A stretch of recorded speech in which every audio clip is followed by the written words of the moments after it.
Hello student, how are you? Okay, I hope all of us fine.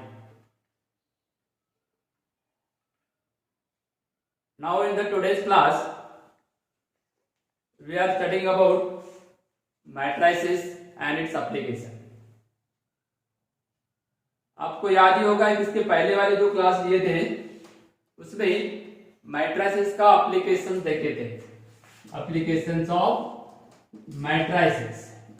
उसमें हमने दो type की application देखे थे, कुछ एग्जांपल्स भी बनाए थे। 2.3 आज का लेक्चर अपना होगा 8 नंबर का। ओके, तो आपको याद दिला देता हूं कि पहली मेथड जो पढ़े थे बेटा वो इन्वर्सन पढ़े थे। Inversion method, inversion method. Inversion method में आपको इस टाइप के लीनियर इक्वेशन गिवन थे, याद होगा। इसको हम लोग क्या करते थे, मैट्रिक्स फॉर्म में लाते थे। ये हो गया उसका मैट्रिक्स फॉर्म। इस मैट्रिक्स फॉर्म को हम इसको A कंसीडर करते थे, इसको X कंसीडर करते थे और इसको B कंसीडर करते थे, और फिर X इक्वल टू B होता था। फिर हम P मल्टीप्लाई करके इस टाइप का एक इक्वेशन लाते थे, इनवर्स B। और फाइंड बाय, इसको कैसे फाइंड करते थे, find by inverse, find by adjoint method, adjoint method. Okay, adjoint method से निकालने के बाद, एडजॉइंट इनवर्स निकालने के बाद इनका दोनों का प्रोडक्ट करते थे, तो मेरे को x की दो वैल्यू मिलती थी, x1 और x2। वही that is the x1 and x2 is the solution of this two equations. Okay, अब इसी मेथड को हमने सेकंड मेथड से बनाए थे, रिडक्शन। दो मेथड पढ़े थे, reduction method.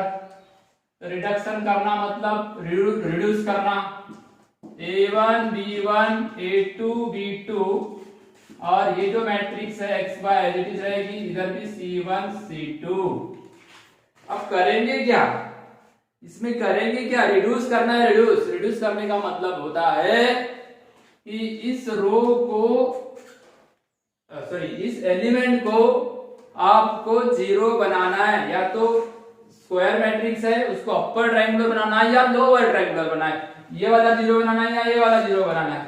Okay, upper triangular matrix बनाना है, चाहे वो 2x2 की हो या 3x3 की हो। अगर ये आपका एलिमेंट जीरो हो गया, फिर इसका इसके साथ मल्टीप्लाई, इसका इसके साथ मल्टीप्लाई करना, दो इक्वेशन आएंगे। एक में सिंगल वेरिएबल रहेगा तो डायरेक्ट वैल्यू मिलेगी, और इसमें इसको पुट कर देना तो सेकंड वैल्यू मिल जाएगी। इस तरीके से आपको दो वैल्यू x1 x2 या xy मिल जाएगा। ठीक है, तो आज हम क्वेश्चन नंबर 3 पढ़ने वाले, क्वेश्चन नंबर 3, जिसके अंदर में वर्ड प्रॉब्लम है। ठीक है, शुरू करें वर्ड प्रॉब्लम। चलो ठीक है, वर्ड प्रॉब्लम शुरू करें। नेक्स्ट,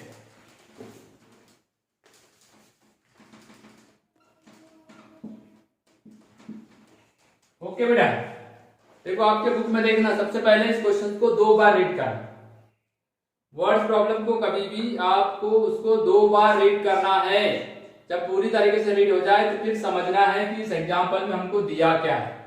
ठीक है ना, तो इस एग्जाम्पल में क्या दिया है, देखो यहाँ पे आपको इस एग्जाम्पल में बोला है कि कुछ मतलब ऑब्जेक्ट्स है, पेंसिल, पेन्स और इरेजर, इसका इंफॉर्मेशन दिया है और उसकी वैल्यूज लिखा हुआ है। तो कैसा लिखा हुआ है, देखो the cost of 4 dozen pencils and 3 dozen pen and 2 dozen eraser is 60 rupees. लिखा है the cost of 4 dozen pencil, 3 dozen pen और 2 डजन इरेजर, इसकी कीमत कितनी है, 60 रुपया है। दूसरी कंडीशन में लिखा होगा, उसके आगे लिखा होगा the cost of 2 dozen pencil, 4 dozen pen और 6 डजन इरेजर, इनकी कीमत कितनी है, 90 रुपया। और वैसा 6 डजन पेंसिल, 2 डजन पेन और 3 डजन इरेजर्स की कीमत कितनी है, 70 रुपया। तो find the cost of one eraser pen and pencil. इस तरीके से हमको इसकी कॉस्ट फाइंड करना है। ऐसा कोई बड़ी बात नहीं है, हम इसको ऐसे भी सॉल्व कर सकते हैं, एक दूसरे के अंदर साइमल्टेनियस लीनियर इक्वेशन भी यूज करके सॉल्व कर सकते हैं, मगर इसको सॉल्व करना है बाय मैट्रिक्स मेथड। यहाँ मेथड लिख के नहीं आती, इन्वर्सन से बनाई या रिडक्शन से बनाई। रिडक्शन छोटी है इसलिए मैक्सिमम लोग रिडक्शन से प्रेफर करते हैं। तो सबसे पहले हमने कंसीडर कर लेने का कि एक डजन पेंसिल का कॉस्ट कितना रुपीज है, x रुपीज, और पेन का y रुपीज, और एक डजन इरेजर का कॉस्ट कितना है, z रुपीज। ये x y z variable consider कर लिया। ये कहां से आया, गिवन कंडीशन कहां से, from the given words problem, words problem से आ गए। अब इसमें जो मेथड हमने पहले बनाए थे उसी मेथड को हमको फॉलो करना है। Okay, the matrix form of equation is, matrix form या मैट्रिक्स इक्वेशन क्या होता है, इधर देखो 4 3 2। सेकंड इक्वेशन में आ जाएंगे 2 4 6, एक्स वाई जेड के कोएफिशिएंट ले रहा हूं 6 2 3, ये हो गया ए मैट्रिक्स। ओके, उसके बाद यहाँ पे एक्स वाई जेड हमेशा लेते हैं, जितने वेरिएबल है उतने एक ही कॉलम में, ये एक्स मैट्रिक्स। और बी मैट्रिक्स क्या आएंगी 60 90 70, ये हो गया मैट्रिक्स इक्वेशन, मैट्रिक्स फॉर्म। अब इसको आप रिडक्शन से बनाएं या इन्वर्सन से बनाएं, मेथड इज नॉट मैटर, बस आपका एक्स वाई जेड की वैल्यू निकाल के देना है। अभी आपको इसको अगर मैंने रिडक्शन मेथड से बनाया तो रिडक्शन के लिए क्या होती है, इसको अपर ट्रायंगुलर मैट्रिक्स या लोअर ट्रायंगुलर मैट्रिक्स में मैं रिड्यूस करूंगा, तो अपन लोग ज्यादा इजी होता है अपर ट्रायंगुलर। ये 1 2 और 3 को 0 बनाते हैं। सबसे पहले इधर देखो, यहाँ पे छोटा नंबर रहा तो मल्टीप्लाई करना इजी होता है, समझ में आया ना। इसलिए मैं क्या करूंगा, ये R2 रो को R1 रो के साथ इंटरचेंज करूंगा। मेरा टारगेट ये 3 एलिमेंट, इनको 0 बनाना। और अभी मैं R1 और R2 को इंटरचेंज कर रहा हूं, R1 रो इंटरचेंज R2, क्या आता है देखो 2 4 6। एक भी गलती भारी पड़ती है, अपना ध्यान इधर उधर गया और गलती हुई तो हालांकि वेरिफिकेशन में मिल जाएगा वो, मगर उतना टाइम ज्यादा लगता है। 4 3 2, सेकेंड रो को फर्स्ट को सेकेंड, थर्ड रो में कुछ किया नहीं, 6 2 3, ठीक है बेटा। एक्स वाई जेड यहां क्या लाओगे, एक्स वाई और ये जेड, यहां पे भी वही काम करना, इसको चेंज नहीं करना, ये इक्वल टू वाली मैट्रिक्स इन दोनों में चेंज करो, R1 और R2 में चेंज, ये रो ऊपर रहेगा ये रो नीचे आएगा। ये हो गया आपका R1 इंटरचेंज R2। इसको ऐसा भी लिख सकते हो R12 का मतलब 1 और 2 में इंटरचेंज। नेक्स्ट, अब ये 4 6 और 2 को 0 बनाते, सबसे पहले मैं 4 को 0 बनाता हूं। कौन से रो में है वो आता है आपका R2 रो में, तो R2 माइनस 2 R1, मतलब इसको 2 से मल्टीप्लाई करो तो 4 हो जाएगा। उधर नहीं सोचना क्या होने वाला है, इसको 2 से मल्टीप्लाई करो तो 4 हो जाएगा, पूरे रो को करते हैं हालांकि।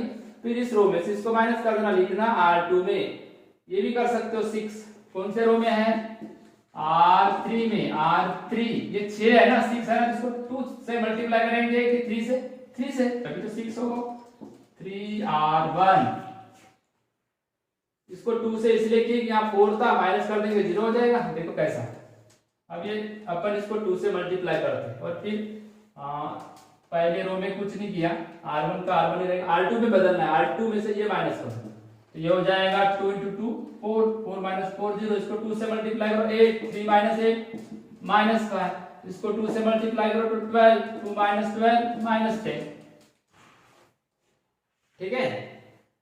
अब R3 में भी करो, इसको 3 से मल्टीप्लाई करो तो 6 0 हो जाएगा, इसको 3 से मल्टीप्लाई करो 12, 2 - 12 -10, इसको 3 से मल्टीप्लाई करो 18, 3 - 18 -15।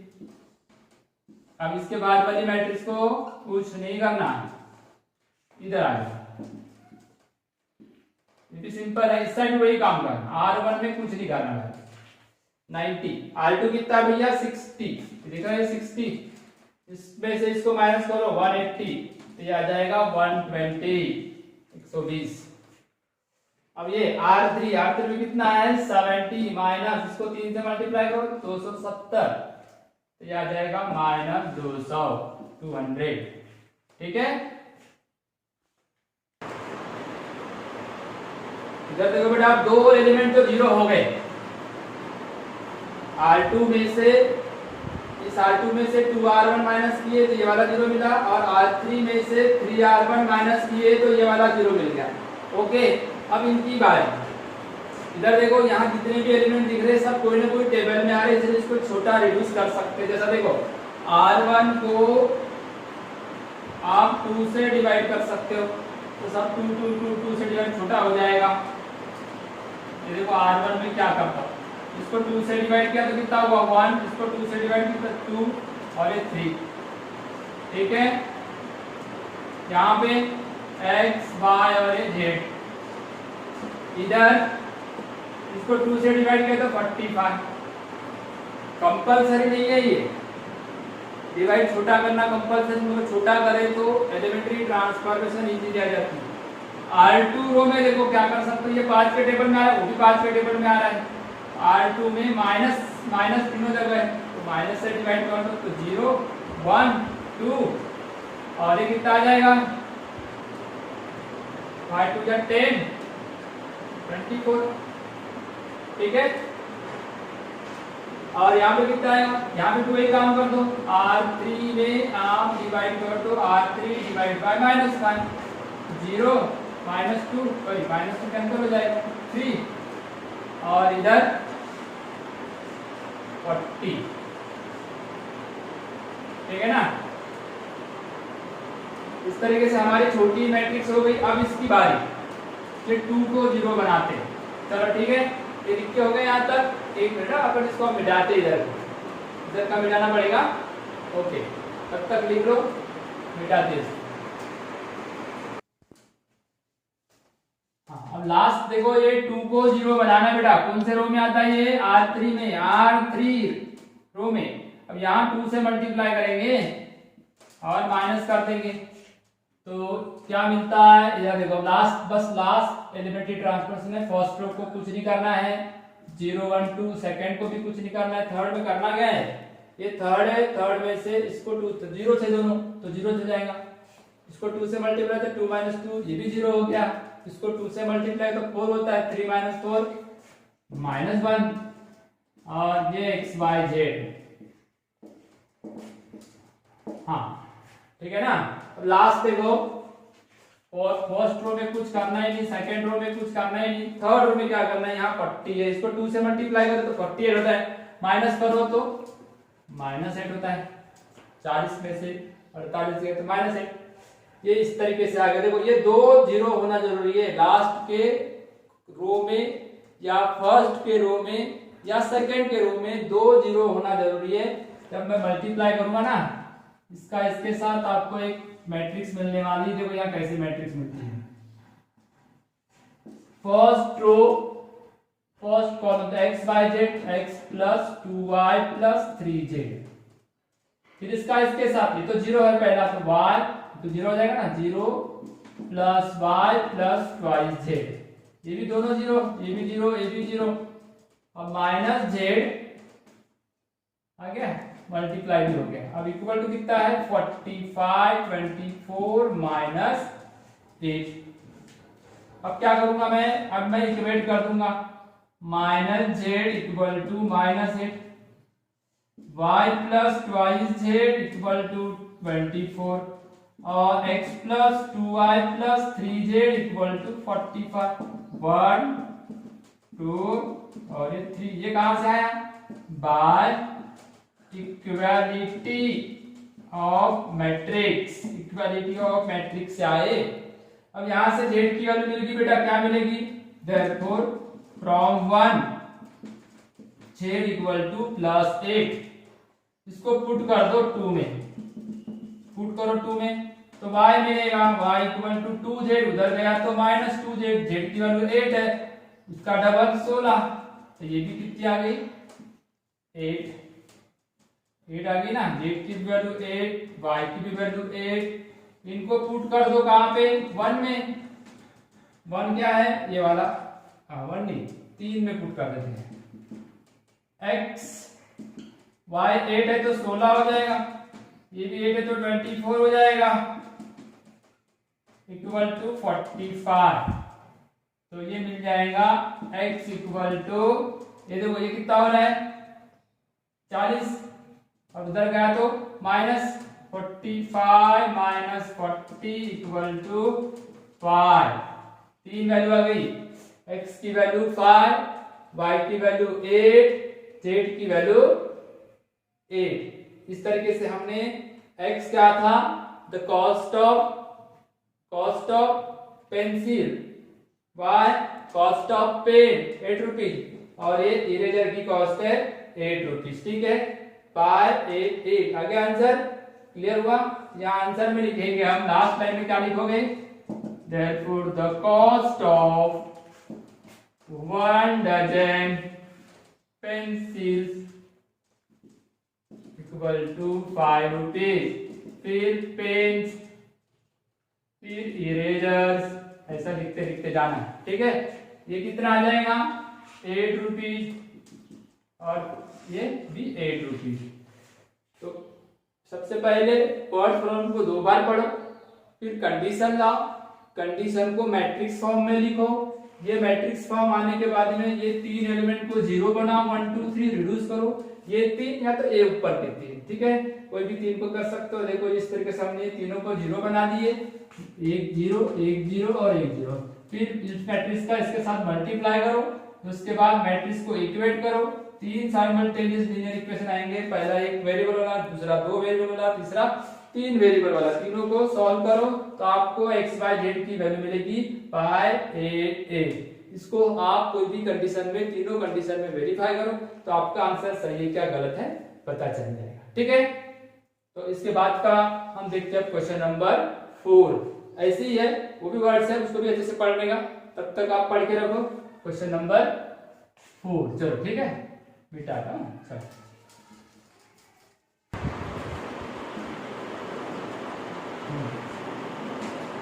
चलो बेटा इसमें देखते हैं कंडीशन को 2 बार पढ़ने का। ये कंडीशन लिखने के बाद फिर से एग्जाम्पल को पढ़ने का, समझ में आएंगे। इक्वेशन नंबर 3 इस एग्जाम्पल में क्या दिया है, 3 नंबर लिखा हुआ है। देखो 3 नंबर्स कौन से लेंगे अपन, 3 नंबर्स कौन से लेंगे, x y z। कौन से नंबर लिए अपन यहाँ पे, x y z। अब कंडीशन क्या क्या है देखो, वहां लिखा है if the 3 numbers are added, तीनों नंबर को ऐड करने पे हमको 2 मिलता है, एक कंडीशन है। दूसरी कंडीशन है कि if the double of second number subtracted from first and third we get 8। यानी बोलने का मतलब है सेकंड नंबर का डबल करते हैं और फर्स्ट और थर्ड में से माइनस करते तो 8 मिलता है, ऐसा बोलना है उसका। और तीसरी कंडीशन है अगर पहले नंबर का ट्रिपल करते हैं और उसको सेकंड और थर्ड के साथ ऐड करते हैं तो उनको मिलता है 4। कोई बात नहीं, इस तरीके से आपको कंडीशन की मैंने। इन तीनों कंडीशन को आपको सबसे पहले कैसे 1 बाय 1 लिखना है। यहाँ तो लिखा हुआ है मैट्रिक्स फॉर्म का the matrix form of equation is, matrix form of equation क्या आता है देखो, पहला तो 1 1 1 है, 1 1 1। दूसरे में x का कोफिशिएंट 1 है, y का कोफिशिएंट -2 है और z का कोफिशिएंट 1 है। इसको सीधा करके लिख सकते हैं ऐसा, x - 2y + z = 8, ऐसा लिख सकते हैं। यहाँ पे 3 आएगा, y का कोफिशिएंट 1 है, z का कोफिशिएंट 1 है। चलो आगे, यहाँ x y z और इक्वल टू क्या आएगा बेटा, तो मैट्रिक्स B मैट्रिक्स 2, यहाँ 8 है और यहाँ 4 है। अब क्या करने वाले यार, देखो ये इक्वेशन हो गया, हमने लिख दी। कहां से लाए कंडीशन, वर्ड्स प्रॉब्लम से। अब मैंने पहले भी बताया था कि ये एक एलिमेंट, ये वाला एलिमेंट और ये वाला एलिमेंट को आपको जीरो बनाना। पहले इसको बनाते हैं, R2 रो में है, R2 माइनस R1 करना है और उसके नीचे वाले को भी करना एक साथ। R3 रो में R3 माइनस 3R1, ये वाले एलिमेंट्री ऑपरेशन कर दिए। ये 3 है, इसको 3 से मल्टीप्लाई करना, माइनस तो 0 हो जाएगा। चलो R1 रो में कुछ नहीं करना है, 1 1 1 माइनस करना है, 1 माइनस 1 0। देखो R2 माइनस R1, R2 में से R1 माइनस करो, माइनस 2 माइनस 1 माइनस 3, ठीक है। 1 माइनस 1 ये भी 0 आ गया। अब क्या करेंगे, इसको 3 से multiply, 3 minus 3 0, 1 minus 3 minus 2, 1 minus 3 minus 2। Okay, X Y और ये जेड। हाँ अब ये इधर देखो राइट साइड, इसको पहले रो में कुछ नहीं करना, माइनस करना, R2 में से R1, 8 माइनस 2 6, इसको 3 से मल्टीप्लाई तो 6 होता है, 4 माइनस 6 माइनस 2, यह आ गया आपका इक्वेशन। अब हम ये माइनस 2 को 0 बनाएंगे। चलो तब तक की लिख लो इसको, इधर का मिटा देता हूं मैं। समझ गया। अभी 2 0 हो गए, अभी तीसरी की बारी है, माइनस 2 की बारी है। अब ये माइनस 2 को कैसे 0 बनाओगे, इसको माइनस 2 को 0 या तो नहीं भी बनाते तो भी चल जाएगा, क्यों बताओ क्या मैं, ये देखो 2 0 आ गए। अगर इसको नहीं भी 0 बनाते, चलो छोड़ भी देते, कोई भी एक रो में 2 एलिमेंट 0 आना चाहिए, तभी ये रिड्यूस हो जाता है, आसानी से आ जाता है। अब इसको मल्टीप्लाई कर सकते हैं, first row first column, first row first column, first row first column क्या आएगा, देखो एक्स वाई और जेड, ऐसा मिलेगा x plus Y plus Z. अब सेकेंड रो फर्स्ट कॉलम, तो ये 0 माइनस 3y आएगा, यहाँ क्या आएगा माइनस 3y, बाकी के 2 0 है। ये x 0 है, minus 2y minus 2z, minus 2y minus 2z। Close कर दो। राइट साइड की मैट्रिक्स क्या है बेटा, 2 6 माइनस 2, ठीक है ना। अब एक काम करते हैं, अब इक्वेट कर दो, जैसे कि इक्वेटिंग या by definition of equality matrix, equality of matrix बोलती है, इसको इक्वेट कर दो, x plus Y plus Z equal to 2, equation number देने का इसको फर्स्ट इस टाइप से भी दे सकते हैं, minus 3y equal to 6 second, और minus 2y minus 2z equal to minus 2, ये आ गया आपका थर्ड। इनको सॉल्व करना है, यहां से क्या मिलेगा, फ्रॉम 2 y माइनस 3 से इसको डिवाइड कर दो, तो 6 बाय माइनस 3, तो ये माइनस 2, ये y की वैल्यू मिलेगी, पुट कर दो, कहां पुट करो, थर्ड में, पुट इन थर्ड, तो ये माइनस और माइनस प्लस हो जाएगा 4 minus 2z equal to minus 2, कितना आ गया, माइनस 2 आया, माइनस 2z, अब 4 को उधर ले जाओ, माइनस 2z इक्वल टू, तो माइनस 6 हो जाएगा, तो z की वैल्यू कितनी आ जाएगी 3, z की वैल्यू कितनी आ जाएगी 3। इसको भी पुट कर दो, कहां पे, पुट इन 1 में पुट करते हैं, तो 1 में पुट करेंगे तो क्या मिलेगा, x, y की वैल्यू कितनी है माइनस 2, ये बेटा माइनस 2, z कितना है 3, z कितना है 3 इक्वल टू 2, ये कितना हो जाएगा 1, उधर गया तो माइनस 1, 2 माइनस 1 1, इस x की वैल्यू कितनी आ गई 1, ठीक है, समझ गया। लिख लो, तब तक लिख लो।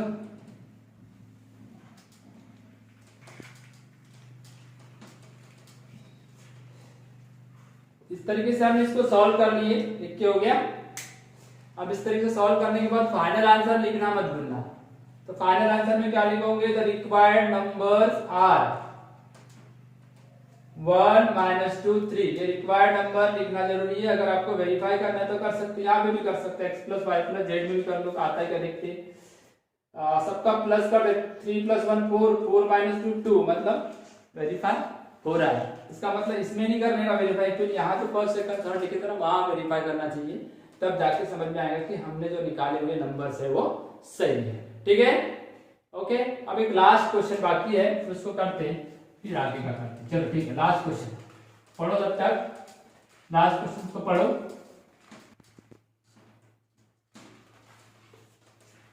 तो देखो लास्ट, इसके पहले वाला क्वेश्चन नंबर 4 देखे थे, वर्ड प्रॉब्लम की फिर से बार बार वही चीज बता रहा हूं, उसको 2 बार पढ़ने का। इसमें आपको क्या बताया, एक टीवी और एक वीसीआर यहाँ पे मतलब खरीद रहा है और बेच रहा है।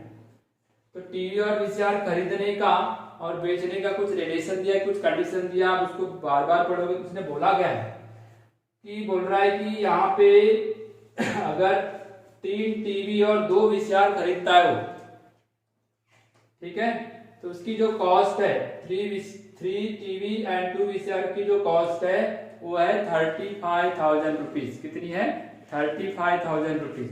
तो हमने जो कॉस्ट ऑफ टीवी क्या मान लिया है x और वीसीआर की कॉस्ट क्या मान लिया y।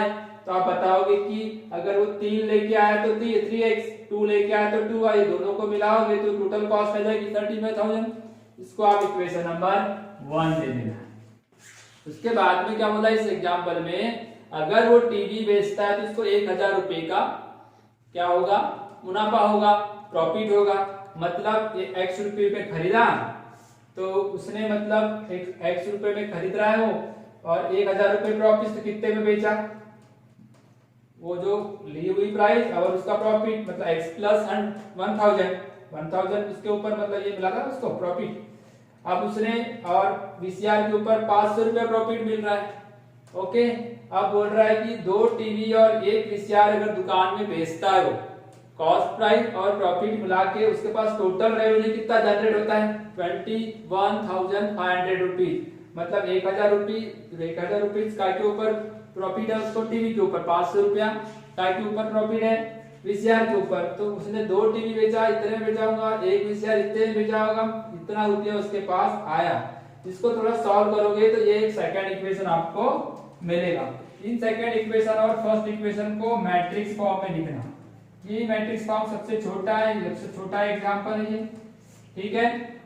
तो यहाँ लिखोगे तो क्या आएगा, ये 3 2 पहला रो 2 और ये 1 2 और ये 1, इधर x y लिखना, 2 ही वेरिएबल है। और ये आएगा 35,000 और ये आएगा 19,000। ओके, इसको आप सॉल्व करना। सॉल्व करने पे आपको x की वैल्यू मिलेगी 3,000 और y की वैल्यू मिलेगी 13,000। ओके, मतलब उसको ये कॉस्ट कितनी की पड़ी थी टीवी, 3,000 की, और वीसीआर कितने का पड़ा हुआ था, 13,000 का। ये आप इसको 0 बनाने का, ये 2 को, तो इसको 2 को 0 बनाने के लिए डायरेक्ट एक एलिमेंट्री ट्रांसफॉर्मेशन कर सकते हैं। R2 में R2 को 3 से मल्टीप्लाई करो तो 6 हो जाएगा, और इसको 2 से मल्टीप्लाई करूंगा तो ये भी 6 हो जाएगा, और ये 0 हो जाएंगे। इस तरीके से ये एलिमेंट्री ट्रांसफॉर्मेशन करने का। ओके, ये तो फिर क्या करना है, यहाँ 1 बनाने का, उसके बाद और एक एलिमेंट्री ट्रांसफॉर्मेशन करने का। 2 तरीके हैं, इसको 0 बनाओ एलिमेंट्री ट्रांसफॉर्मेशन से और ये आंसर लाने का। इस तरीके से आपके वर्ड प्रॉब्लम कंप्लीट होते हैं। 3 वर्ड प्रॉब्लम थे, 3rd नंबर का एक्सरसाइज यानी मैट्रिसेस का टोटल कंटेंट, टोटल टॉपिक, सारे कंटेंट इसके अंदर के पूरे मतलब कंप्लीट हो गए। अब बारी है इसको पढ़े कैसे, शुरुआत से पढ़ना। फर्स्ट एक्सरसाइज में क्या लिखा है, सेकंड एक्सरसाइज में क्या लिखा है, थर्ड एक्सरसाइज में क्या लिखा है। अगर आपको कुछ भी नहीं समझ में आया तो आप मेरे को मैसेज करो, वो एग्जाम्पल को पूरा करो। और फिर आज के लेक्चर होने के बाद कल का लेक्चर आपका नहीं होगा, एक दिन का आपको प्रिपरेशन टाइम देंगे, और फिर उसके एक दिन का प्रिपरेशन टाइम, और दूसरे दिन आपका टेस्ट होगा। टेस्ट को भी क्या करना, मैं टेस्ट पेपर आपके ग्रुप में डाल दूंगा, और फिर वो टेस्ट पेपर को आपको सॉल्व करना है और पर्सनल मेरे नंबर पे उसको सेंड करना है। ठीक है, आंसर सेंड करो या तो पूरा क्वेश्चन पेपर का सॉल्यूशन सेंड करो। ठीक है, तब तक के लिए गुड बाय, फिर मिलेंगे नेक्स्ट क्लास में।